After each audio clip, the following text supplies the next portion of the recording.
जय हिंद साथियों, स्वागत है आप सभी का एक बार फिर से Kumar Gaurav current affair class notes में। जी हाँ मित्रों, आप सभी का स्वागत है एक बार फिर से 15 जुलाई 2022 के top most important current affair notes पर, जो आपके सभी कॉम्पिटेटिव एग्जाम की दृष्टि से बहुत ज़्यादा इंपॉर्टेंट रहने वाले हैं। तो आप सभी को बहुत ही पेशेंस के साथ और बहुत ही ईमानदारी के साथ पूरी वीडियो अंत तक देखना है, क्योंकि पूरी की पूरी वीडियो का मैंने एक्सप्लेनेशन और बेहतरीन से ललन टॉपों के साथ पूरे के पूरे टॉपिक उठाए हैं।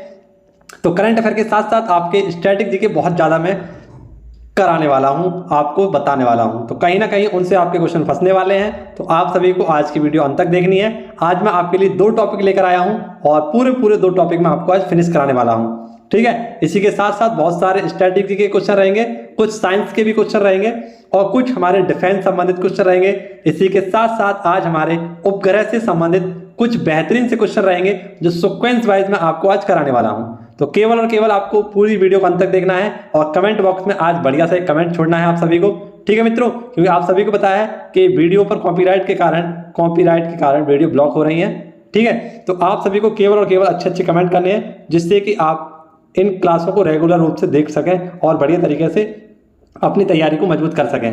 तो चैनल को सब्सक्राइब ना किया हो तो जल्दी से चैनल को सब्सक्राइब कर लें, उस लाल वाले बटन को भी दबा लें। आइए शुरुआत करते हैं हम शॉर्ट करंट अफेयर नोट्स की, जिसमें हमारा पहला ही क्वेश्चन बहुत इंपॉर्टेंट है और इसी पहले क्वेश्चन में ही आपको मैं एक पूरा टॉपिक कराऊंगा जो आपके बहुत सारे क्वेश्चनों को फंसवाने वाला है। तो पहला क्वेश्चन हमारा हर घर तिरंगा राष्ट्रीय अभियान। तो हाल ही में आपको बताया है हर घर तिरंगा राष्ट्रीय अभियान को स्टार्ट किया गया है। यहाँ पर ये अभियान जो चलाया जाएगा किसके लिए, तो लोगों में देशभक्ति की भावना को बढ़ावा देने के लिए, लोगों को जागृत करने के लिए अपने राष्ट्रीय ध्वज के प्रति। इसके लिए हाल ही में संस्कृति मंत्रालय के द्वारा इस बेहतरीन सी अभियान को स्टार्ट किया गया है, जिसका नाम है हर घर तिरंगा अभियान, ठीक है। और इसे क्यों, तो आप सभी को पता है आज़ादी @अमृत महोत्सव यानी आज़ादी की 75वीं वर्षगांठ के उपलक्ष्य में इसे स्टार्ट किया गया है। और किसके तहत, तो आप सभी को पता है ध्वज आचार संहिता, इसके तहत इसे स्टार्ट किया गया है। तो मित्रों, सबसे पहले मैं इसके आपको कुछ ललन टॉप क्वेश्चन दिखा देता हूं और उसके बाद मैं आपको एक महत्वपूर्ण फोटो दिखाऊंगा। उस फोटो के माध्यम से आपको कुछ समझाने की कोशिश करूंगा, तो उसे आप जरूर देखें, ठीक है। पहला हमारा खादी निर्मित सबसे बड़ा तिरंगा, ये हाल ही में लोंगेवाला जैसलमेर राजस्थान में लगाया गया था। राष्ट्रीय ध्वज को अपनाया गया कब, तो 22 जुलाई 1947 को, ठीक है। जबकि आप सभी को पता है राष्ट्रीय गान और राष्ट्रीय गीत और भारत के राष्ट्रपति ये कब बने थे, तो 24 जनवरी 1950 को। ये पॉइंट भी आपको याद रखना है। इसी के साथ साथ आपको याद रखना है राष्ट्रीय ध्वज को कब अपनाया गया पहली बार, तो 22 जुलाई 1947 को, ठीक है। अब ऐसे हाल ही में संस्कृति मंत्रालय के द्वारा टेम्पल 360 पोर्टल को भी स्टार्ट किया गया था। और ये किसके द्वारा, तो संस्कृति मंत्रालय के तहत इसे स्टार्ट किया गया था। और सभी के सभी जो हमारे बड़े बड़े मंदिर हैं उनकी लाइव आरती दिखाने के लिए इसे स्टार्ट किया गया था, ठीक है। आप सभी लोग इस पॉइंट को याद रखना। अब आप सभी को एक फोटो दिखाता हूं, तो आप सभी को समझना होगा कि जो हर घर तिरंगा अभियान चलाया जा रहा है इसके तहत क्या होगा। तो 11 से 17 अगस्त 2022 तक हर घर तिरंगा अभियान के अंतर्गत निजी आवासों पर एवं प्रतिष्ठित स्थानों पर लगाए गए झंडों को उक्त समयावधि के उपरांत आदर के साथ उतारकर सुरक्षित करना है। इसी के साथ साथ इसमें बताया गया है कि जो हमारा स्वतंत्रता सप्ताह बनाया जाएगा 11 से 17 अगस्त के बीच में, इसमें तिरंगा फहराने के कुछ नियम दिए गए हैं। क्या नियम है, इनको पढ़ लेते हैं एक बार। जैसे प्रत्येक नागरिक को झंडा संहिता का पालन करना होगा। तिरंगा झंडा फहराते समय केसरिया रंग की पट्टी ऊपर की तरफ होनी चाहिए। सहकारी परिसरों में सूर्यास्त के उपरांत ध्वजारोहण किया जाना चाहिए, ठीक है, सूर्योदय के समय। ऐसे ही सूर्यास्त के बाद तिरंगा के सम्मान के साथ उतारना चाहिए और आधा झुका या फटा कटा झंडा निषेध होगा। तो ये कुछ हमारे क्या होंगे, नियम होंगे, जो आप सभी को पता है कि भारतीय संविधान में भी इनका जिक्र किया गया है। और किसके तहत, आर्टिकल, आप सभी को पता है भाग 4 काम है, हमें क्या दिए गए हैं, मौलिक कर्तव्य दिए गए हैं। और उन्हीं मौलिक कर्तव्यों में हमें बताया गया है कि हमें अपने तिरंगे झंडे का क्या करना है, सम्मान करना है और उसके फहराने के कुछ नियम भी हैं, ठीक है। तो ये पॉइंट आपको समझना है। अब कुछ और महत्वपूर्ण जो हमारे राष्ट्रीय चिन्ह हैं उनके बारे में भी जान लेते हैं और उनके बारे में एक पूरी लिस्ट आपके सामने रखूंगा, उसके बारे में एक एक पॉइंट आपको बताऊंगा, तो उसे भी आप नोट डाउन कर सकते हैं, या आपने अभी तक नहीं पढ़े हो तो उसका एक बेहतरीन सा रिवीजन कर सकते हैं। तो आइए देखते हैं क्या है वो हमारे पॉइंट।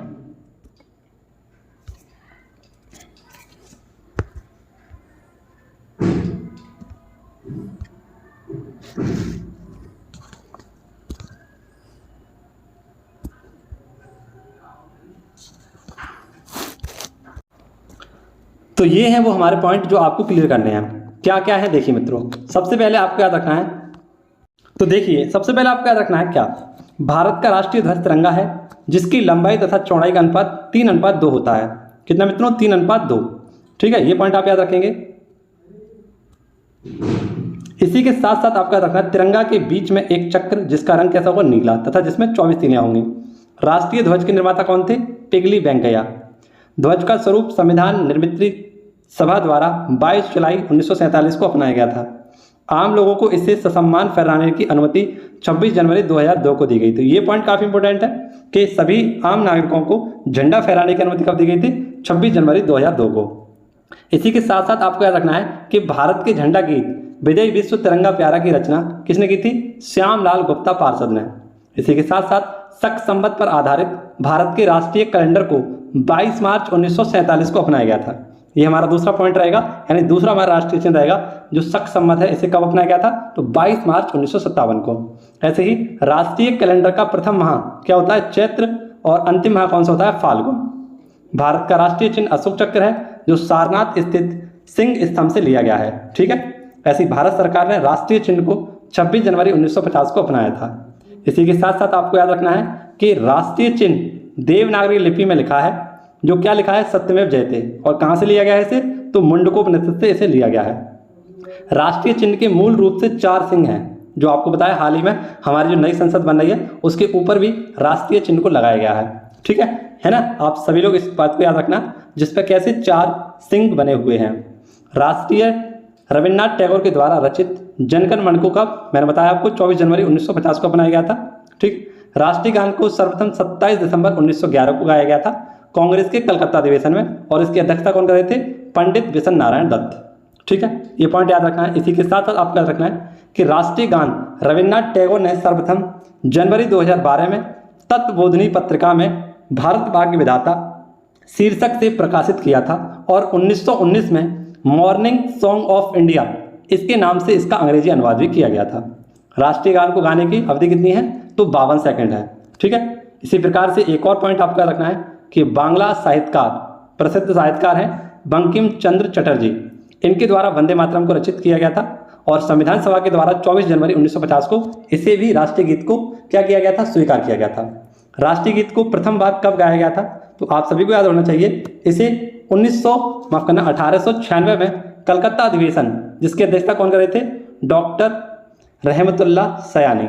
ठीक है, इसी के साथ साथ आपको बताया कि राष्ट्रीय गीत को कहां से लिया गया है? तो 1882 में बंकिम चंद्र के एक उपन्यास जिसका नाम है आनंद मठ, यहां से इसे लिया गया था। एक और पॉइंट आपको याद रखना है कि राष्ट्रीय गीत के प्रथम गायक कौन थे? पंडित ओंकार नाथ ठाकुर। ठीक है, इसी के साथ आपको पता है कि राष्ट्रीय गीत को 65 सेकंड के अंदर गाया जाता है। ठीक है, संसद के प्रथम अधिवेशन, क्या याद रखना है आपको कि संसद के अधिवेशन का आरंभ जनगण मन से होता है, जबकि समापन वंदे मातरम से होता है।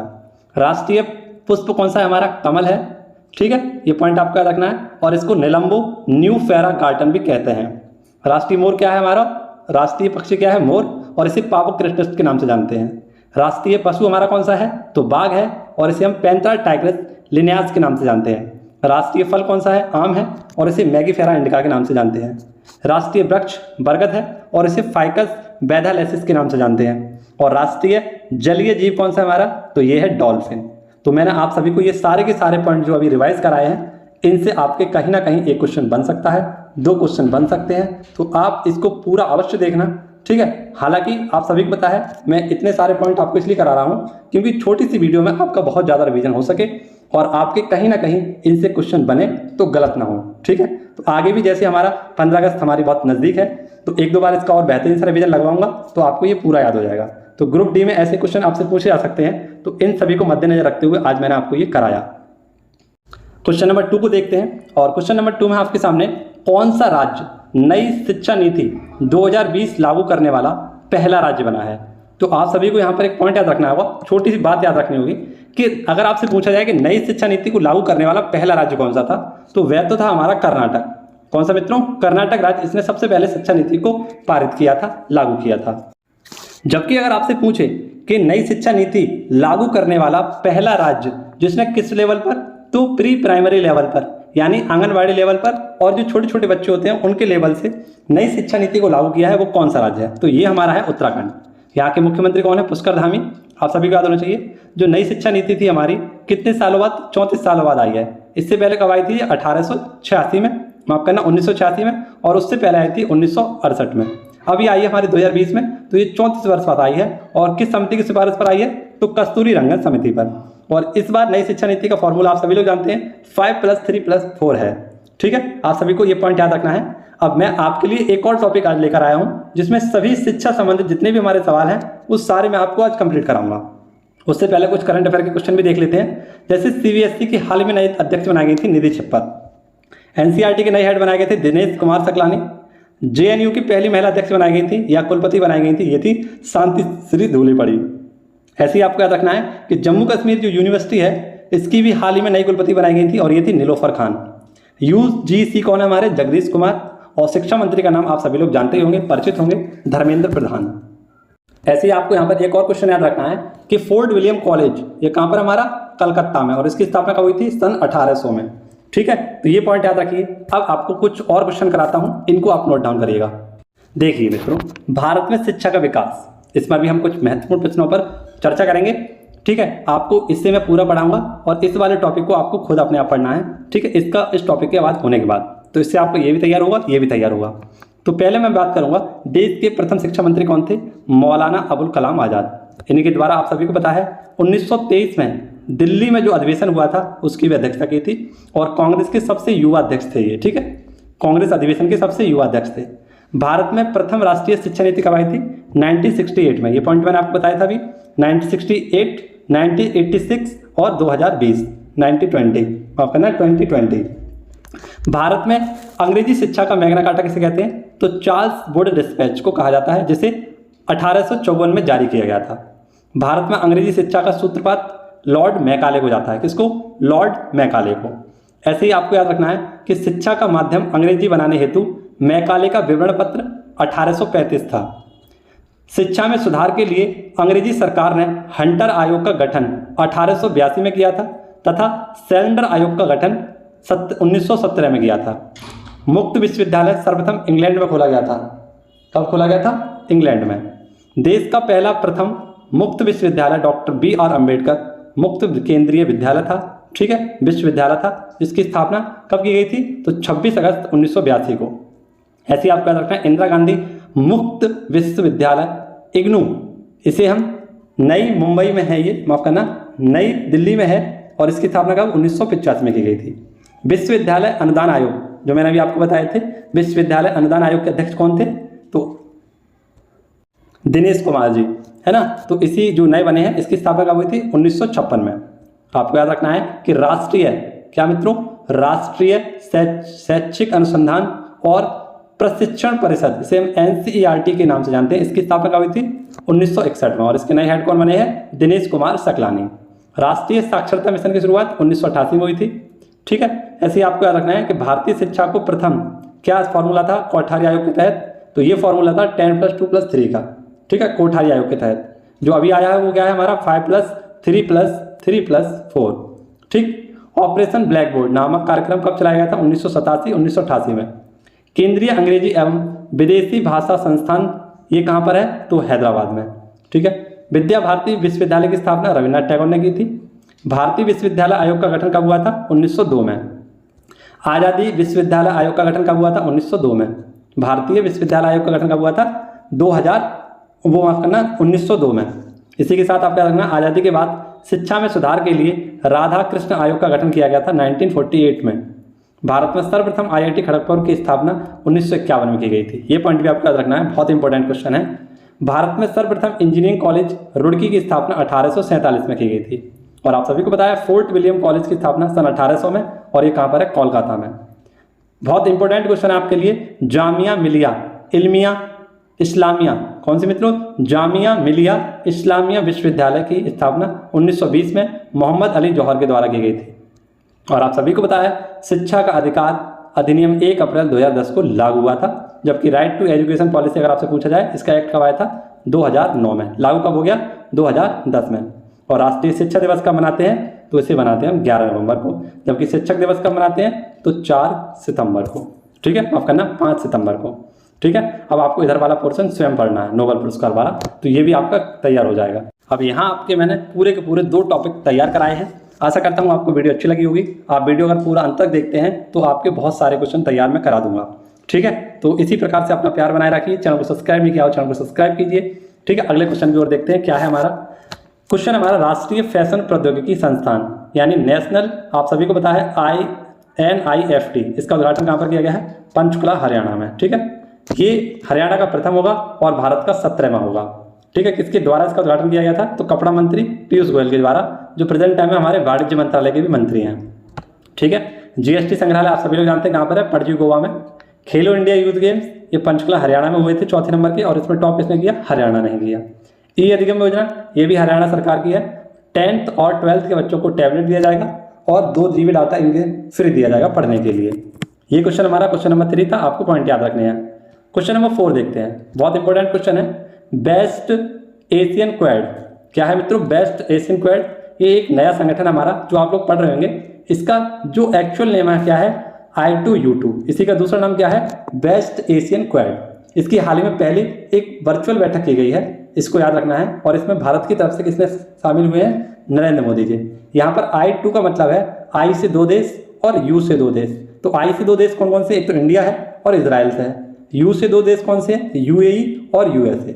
तो इसमें कितने, कुल 4 देश हैं और इनका हाल ही में गठन किया गया था। कब मित्रों, अक्टूबर 2021 में इसका गठन किया गया था और इसकी पहली बैठक वर्चुअल बैठक हुई है हाल ही में, ठीक है। अब इसमें बहुत जो चारों राष्ट्रीय अध्यक्ष थे उन्होंने पार्टिसिपेट किया था, इनकी मीटिंग हुई थी। शिखर सम्मेलन का हुआ है, जैसे मोदी जी भारत के राष्ट्रीय अध्यक्ष हैं, अल नयान ये UAE के राष्ट्रीय अध्यक्ष हैं, यार लैपिड ये इजराइल के हैं, हाल ही में नए प्रधानमंत्री बने थे, और जो बाइडेन ये अमेरिका के राष्ट्रीय अध्यक्ष हैं, अमेरिका के राष्ट्रपति हैं। क्वेड में आप सभी लोग जानते हैं 4 देश होते हैं, जापान, USA, इंडिया और ऑस्ट्रेलिया। नॉर्डिक देशों में 5 देश हैं, नॉर्वे, फिनलैंड, स्वीडन, आइसलैंड और डेनमार्क, ठीक है। ये 3 जो देश हमारे कौन से देश हैं, ये हमारे आप सभी को याद रखना है, ये है हमारे स्कैंडिनेवियाई देश, ठीक है। अगला क्वेश्चन, क्वेश्चन नंबर 6 है, क्या है मित्रों क्वेश्चन नंबर 6, किस टेलीस्कोप ने ब्रह्मांड की पहली रंगीन फोटो जारी की है।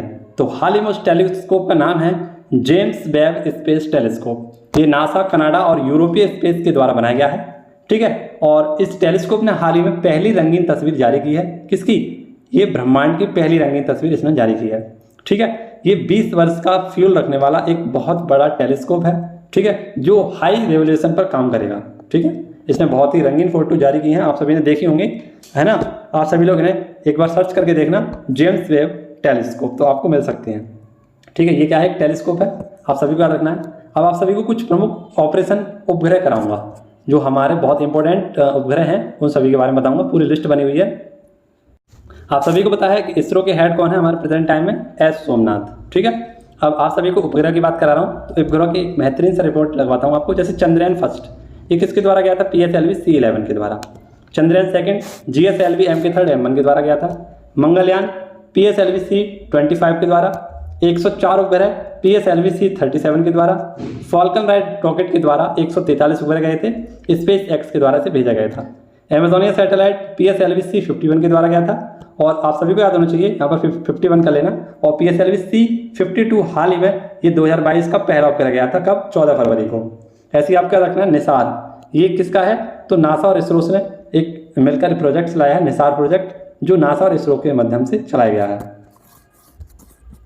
अगला क्वेश्चन है आप सभी के सामने, PM गति शक्ति हाल ही में एक प्लान चलाया गया था, और उसी प्लान के तहत बात कही गई थी, एक नया विश्वविद्यालय बनाया गया है, PM गति शक्ति विश्वविद्यालय स्थापित करने की मंजूरी, है ना। कौन सी, गति शक्ति, PM मत लगाना इसमें, गति शक्ति विश्वविद्यालय स्थापित करने की मंजूरी हाल ही में कहाँ पर दी गई है, वडोदरा, गुजरात में। ये हालांकि एक पुराना ही विश्वविद्यालय था, इसका पुराना नाम क्या था, राष्ट्रीय खेल परिवहन संस्था। इसका नया नाम रख दिया गया है गति शक्ति विश्वविद्यालय। तो इसको मंजूरी दी है किसने, वडोदरा ने, ठीक है। यूनियन यूनिवर्सिटी थी ये, आप सभी को याद रखना है। आप सभी को याद रखना है कि PM गति शक्ति एक मास्टर प्लान आया था, जो बजट 2022 में इसकी बात की गई थी, क्योंकि बजट 2022 के हमारे 4 पिलर थे, और उन्हीं पिलरों में से एक था गति शक्ति प्लान, ठीक है। तो उसके तहत इसको स्थापित किया गया है। आप सभी को ये पॉइंट याद रखना है। अब आप सभी ने बहुत दिनों से बजट का रिवीजन नहीं लगाया हुआ, तो आज आपको एक बजट का आंकड़ों वाला छोटा सा रिवीजन लगवाता हूँ, जिससे आपका अगर एक दो क्वेश्चन बना अगर तो वहाँ से कंप्लीट हो सकता है। बहुत ही शॉर्ट नोट्स हैं, तो आप यहाँ तक अगर पहुँचे हैं तो इसको भी जरूर देखिएगा। बजट क्या है मित्रों? बजट में तो आप सभी को देखने प्रमुख आंकड़े हैं। आर्थिक वृद्धि दर कितनी है हमारी? 9.27%। राजकोषीय घाटा कितना है? 6.4%। कृषि बजट वृद्धि कितनी है? 0.3%। कॉर्पोरेट टैक्स कितना है? तो ये 15% है। डिजिटल करेंसी पर टैक्स कितना है? 30% है। रक्षा बजट पर खर्चा कितना होगा? 8%। और पेंशन पर 4%। नई वंदे भारत ट्रेन कितनी चलाएंगे? तो 400 नई वंदे भारत ट्रेन चलाई जाएंगी। नया राष्ट्रीय राजमार्ग कितना बनाया जाएगा? तो 25,000 किलोमीटर बनाया जाएगा।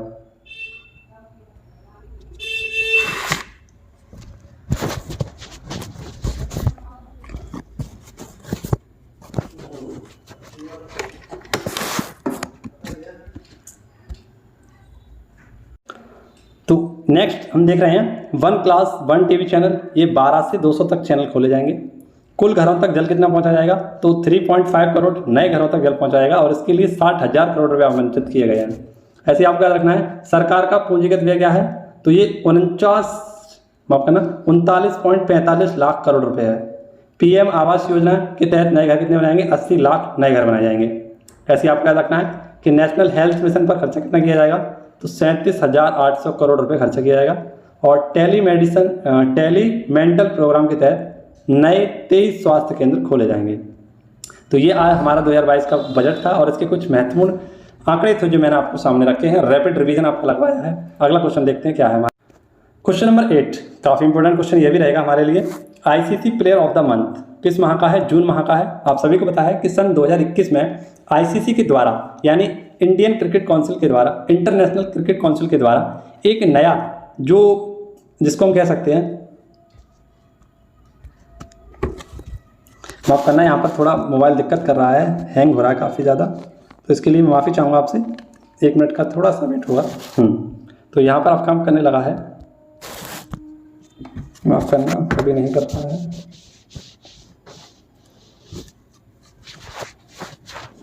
जी, तो आप सभी को पता है आईसीसी के द्वारा एक नया प्लेयर ऑफ द मंथ नामक एक अवार्ड स्टार्ट किया गया था और 2021 में ये तीनों बार जनवरी और फरवरी माह का लगातार 3 भारतीयों को दिया गया था, जिसमें जनवरी 2021 का ऋषभ पंत को दिया गया था, फरवरी 2021 का अश्विन को दिया गया था, रविचंद्रन अश्विन को, और मार्च का दिया गया था भुवनेश्वर को। ये आप सभी को याद रखना है। 2 गेंदबाज हैं, एक स्पिनर और एक फास्टर, जबकि ये ऑलराउंडर है ऋषभ पंत, इनको दिया गया था। अब आप सभी को पता है धीरे धीरे चलता रहा और हम आ चुके हैं 2022 में, और 2022 में भी कहाँ तक आ गए? जून तक। तो इसमें महिला का दिया गया है, ये आगे पीछे हो गए हैं, महिला की जगह आप पुरुष कर लीजिएगा और पुरुष की जगह महिला कर लीजिएगा, ठीक है। ये जो पुरुष हैं ये है जॉन बेयरस्टो और एक आके इंग्लैंड के हैं, इन्हें दिया गया है प्लेयर ऑफ द मंथ पुरुषों का, जबकि महिला का किसे दिया गया है? ये मैरी जान को। किसे मित्रों? मैरी जान को, और ये साउथ अफ्रीका की खिलाड़ी हैं, ठीक है। आप सभी को याद रखना है, जबकि यहाँ पर आप केवल महिला की जगह पुरुष करना और पुरुष की जगह महिला कर लेना, इतना सा फर्क पड़ा है, थोड़ा सा लिखने में मिस्टेक हो गई है। आप सभी लोग को याद रखना है आईसीसी की स्थापना 1909 में दुबई में इसका हेडक्वार्टर है और प्रेजेंट टाइम इसके हेड है ग्रेग बर्कले। ग्रेग बर्कले आप सभी लोग जानते हैं न्यूजीलैंड से हैं। आप सभी को इन पॉइंटों को भी याद रखना है। अगला क्वेश्चन देखते हैं। क्वेश्चन नंबर 9 हमारा क्या है? कौन सा देश नाटो के तकनीक सहयोग कार्यक्रम यानी MPI में शामिल हुआ है?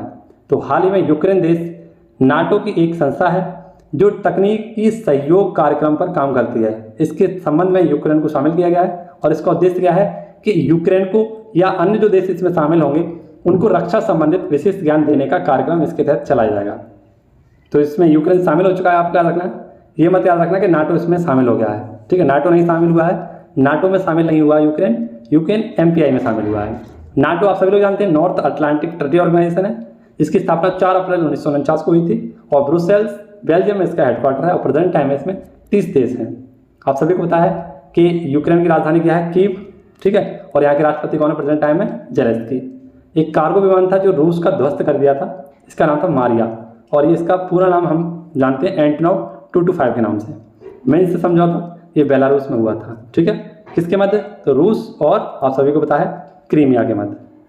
नेक्स्ट क्वेश्चन है 10 एशियाई अंडर-20 कुश्ती प्रतियोगिता ये कहाँ पर हुई थी? मनामा में, बहरीन में है ये मनामा, और भारत की तरफ से इसमें 22 पदक जीते गए हैं हाल ही में। तो ये सारे के सारे क्वेश्चन मैंने आज आपके लिए सामने रखे हैं। आशा करता हूँ आपको वीडियो अच्छी लगी होगी। सारे के सारे क्वेश्चनों पर ही मैं लगातार आपसे बात करता रहा हूँ, किसी भी प्रकार की मैंने आपसे कोई भी बकवास नहीं की है। तो जो भी जितने छात्र पढ़ने वाले होंगे इस वीडियो को पूरा अवश्य देखेंगे और इस मेहनत को समझेंगे। ठीक है मित्रों, तो जरा सी भी वीडियो पसंद आई हो तो वीडियो को लाइक जरूर करना, दोस्तों के साथ शेयर जरूर करना, और हो सके तो आप वीडियो को अवश्य देखना, जिससे कि आप अपने जीएस को मजबूत कर सकें, बहुत सारे क्वेश्चनों को लिख सकें और एक सिंपल वे में और सीक्वेंस वे में इन सभी चीज़ों को याद कर सकें। तो इसी के साथ आपसे मुलाकात होगी अगली वीडियो में। धन्यवाद। जय हिंद, जय भारत।